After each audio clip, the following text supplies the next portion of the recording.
அவரோட கெரியர்ல இது வந்து கண்டிப்பா ஒரு பெரிய பிளாக் பஸ்டரா இருக்கும்னு நினைக்கிறேன். சுதாகரோட காமெடி படத்துல ஒர்க் அவுட் இருக்கு, அது நல்லா இருக்கு. சுதாகரோட காமெடி கொஞ்சம் நல்லா இருக்கு. மத்தபடி பார்த்தா அவரையும் செகண்ட் ஹாஃப்ல காணாம ஒரு வாரம் காதல் பண்ணி கல்யாணம் பண்றவ குழந்தை பெற்றிருக்க காதலே கிடையாது. ஒரே பண்ண மாட்டாரு அத ஃபைட் பண்ணிட்டே இருப்பாரு. கடைசியில அந்த பொண்ணு ஐ லவ் யூடான்னு சொல்லிடும். லாஸ்ட்ல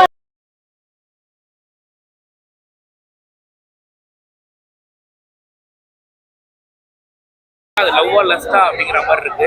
பெருசா சிங்க் ஆகல பிரதர், பெருசா சிங்க் ஆகல. காமெடி இவரு சுதாகரோட காமெடி படத்துல ஒர்க் அவுட் இருக்கு, அது நல்லா இருக்கு. சுதாகரோட காமெடி கொஞ்சம் நல்லா இருக்கு. மற்றபடி பார்த்தா அவரையும் செகண்ட் ஹாஃப்ல காணாம போயிட்டாரு. கடைசி கிளைமேக்ஸ் தான் வராது அவரு. மற்றபடி வந்து துளிகளும் பெருசா இல்ல.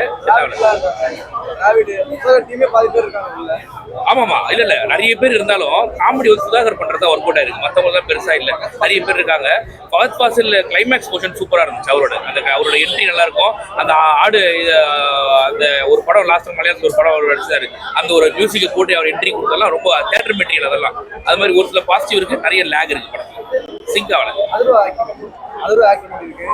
ஆக்டிங் வைஸ் எல்லாருமே சூப்பரா பண்ணாங்க. அதர்வாவா இருக்கட்டும், கைடு லோகாவா இருக்கட்டும், எல்லாருமே ஆக்டிங் அதித்தி எல்லாரும் சூப்பரா பண்ணாங்க. ஆக்டிங் பொறுத்தவரைக்கும் பிரச்சனை இல்லை. கதையாவே கொஞ்சம் மிஸ்ஸிங், நிறைய இடம் மிஸ் ஆகுது. மியூசிக் பாட்டு எதுவும் பெருசா நமக்கு சிங்க் ஆகல. பாட்டு பெருசா நமக்கு சிங்க் ஆகல.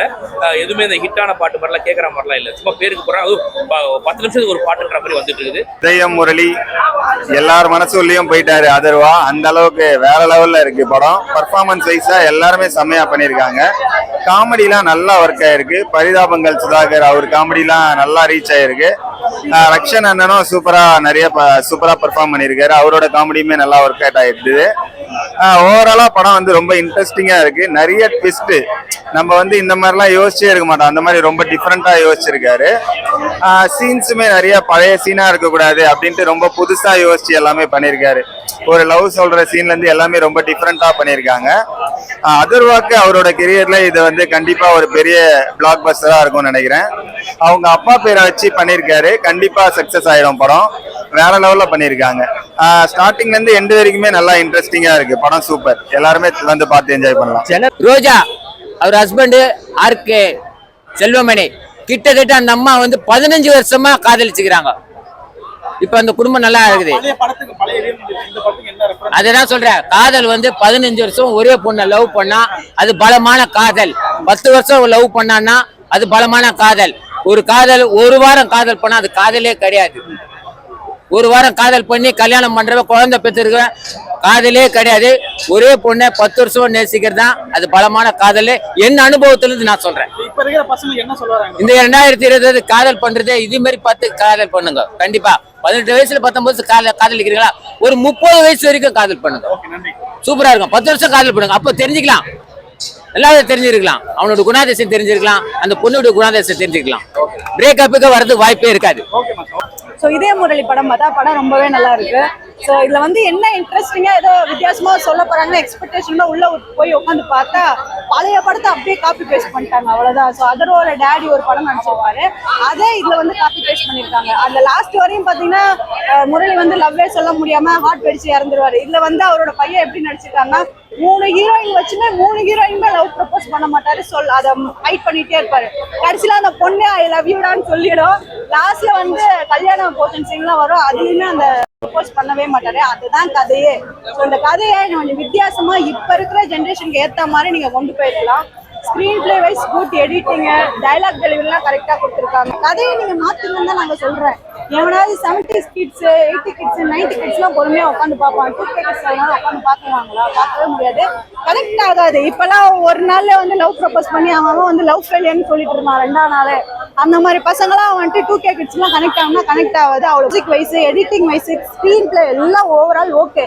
நான் என்ன கேட்கறேன்னா, இவ்வளோ பெரிய பெரிய ஆர்டிஸ்ட நீங்க போட்டு அந்த கதையை என்ன நீங்க வித்தியாசமா கொண்டு போலாமே, ஏன் அவர் படத்தை நீங்க ஏன் காப்பி பேஸ்ட் பண்றீங்க? அப்படிதான் என்னோட கொஸ்டின். ஒரு வித்தியாசமே இல்லை. அது மேபி வந்துட்டு அதை காப்பி பேஸ்ட் பண்ணனால மேபி ரெஃபரன்ஸ்க்காக அவர் சொன்ன மாதிரி வச்சிருக்கலாம், அவ்வளவுதான். அவனும் இந்த 2K கிட்ஸ் பசங்க உட்காந்து பொறுமையாலாம் இந்த படத்தை பார்க்க மாட்டாங்க. அவங்களாம் ஒரு நாள் லவ் ப்ரப்போஸ் பண்ணி அடுத்த நாள் டேட்டிங் அவுட்டிங் போறாங்க. அவங்க அந்த படத்துல சேர்ல உட்காந்து பொறுமையா பாருங்கன்னா சேரை தூக்கி தான் அடிப்பாங்க. அவங்க எல்லாம் பார்க்கவே மாட்டாங்க. கேஷ் ஆன் டெலிவரி இந்த இன்ஸ்டா பேஜ் எதுக்காக அப்படின்னா, நீங்க உட்கார்ந்த இடத்துல இருந்தே பல பொருட்களை வந்து பர்ச்சேஸ் பண்ணலாம். கிட்டத்தட்ட ஒரு அமேசான் மாதிரி தாங்க. உங்களுக்கு என்ன தேவையோ அது எல்லாமே இங்க கிடைக்கும். குறிப்பா வந்து நீங்க ஸ்டேஷனரி ஐட்டம்ல இருந்து கிஃப்ட் ஆர்டிகல்ஸ்ல இருந்து ப்ரொவிஷன்ல இருந்து எல்லாமே உங்களுக்கு வந்து வீடு தேடியே வந்துடும். நீங்க ஆர்டர் பண்ணீங்க அப்படின்னா உங்களுக்கு வீட்டுக்கு வந்துடும். அதுக்கப்புறம் நீங்க வந்து கேஷ் வந்து கொடுக்கலாம். ஸோ அது வந்து ஒரு பெரிய அட்வான்டேஜா வந்து இங்க பண்ணி தராங்க. அதே மாதிரி ரேட்டும் பார்த்தோம்னா உங்களுக்கு நீங்க என்ன எதிர்பார்க்குறீங்களோ எல்லா எக்கானமி வேரியன்ட்லயும் எல்லா பொருளுமே இருக்கு, பிராண்டட் ஐட்டம்ஸும் இருக்கு. ஸோ உங்களுக்கு தேவை அப்படின்னா இந்த பேஜை நீங்க ஃபாலோ பண்ணுங்க, ஆர்டர் பண்ணுங்க, கான்டாக்ட் பண்ணுங்க. உங்க வீடு தேடி வரும். வீட்டுக்கு வந்ததுக்கு அப்புறம் நீங்க வந்து காசு கொடுங்க. அதனாலதான் இதுக்கு பேர் வந்து cash on delivery. Cash on delivery இந்த பேஜ் எதுக்கு அப்படின்னா நீங்க உட்கார்ந்த இடத்துல இருந்தே பல பொருட்களை வந்து பர்ச்சேஸ் பண்ணலாம். வீட்டுக்கு தேவையான ப்ரொவிஷன்ல இருந்து கிச்சன் ஐட்டம்ஸ்ல இருந்து ஸ்டேஷனரி பொருட்ல இருந்து எல்லாமே வந்து நீங்க உட்கார்ந்த இடத்துக்கே வந்துடும். ஸோ எதுக்காக கேஷ் ஆன் டெலிவரி அப்படின்னா நீங்க உங்க இந்த பொருள் எல்லாம் நீங்க ஆர்டர் பண்ணீங்கன்னா வீட்டுக்கு வந்துடும். வந்ததுக்கு அப்புறம் நீங்க வந்து கேஷை கொடுங்க. அதே மாதிரி உங்களுக்கு A to Z எல்லா பொருளுமே வந்து இந்த இதுல அடங்கிடும். இத்தனைக்கும் நீங்க சப்போஸ் ஒரு பல்கா ஆர்டர் பண்றீங்க, உங்களுக்கு ஹோல்சேல் அமௌண்ட்ல ஏதாவது வந்து தேவை அப்படின்னா அதுவும் வந்து உங்களுக்கு வந்துடும். நீங்க உட்கார்ந்த இடத்துல இருந்தே பல பொருட்களை பர்ச்சேஸ் பண்ணலாம். ப்ரொவிஷன்ல இருந்து கிஃப்ட் ஆர்டிகல்ஸ்ல இருந்து பல பொருட்கள். சப்போஸ் இப்ப யாருக்காவது ஒரு ஃபங்க்ஷன் கிளம்பி போறீங்கன்னா டக்குன்னு ஒரு gift தேவை அப்படின்னா உங்களுக்கு என்ன வேணும் அப்படிங்கிறது இந்த பேஜ்ல பாத்தீங்க. இல்ல எமர்ஜென்சி ஏதாவது ஒரு ஃபங்க்ஷன் போறீங்க, பேங்கிள்ஸ் வாங்கணும், ஏதாவது ஒன்று வாங்கணும், லிப்ஸ்டிக் வாங்கணும் அப்படின்னா டக்குன்னு ஆர்டர் பண்ணீங்கன்னா உங்க வீட்டுக்கே வந்துடும். எதுக்காக இந்த கேஷ் ஆன் டெலிவரி அப்படின்னு பேர் வச்சிருக்காங்கன்னா அதுதான் இந்த பேஜோட அட்வான்டேஜ். நீங்க உங்க பொருள் வீட்டுக்கு வந்ததுக்கு அப்புறம் நீங்க வந்து காசு கொடுத்தா போதும்.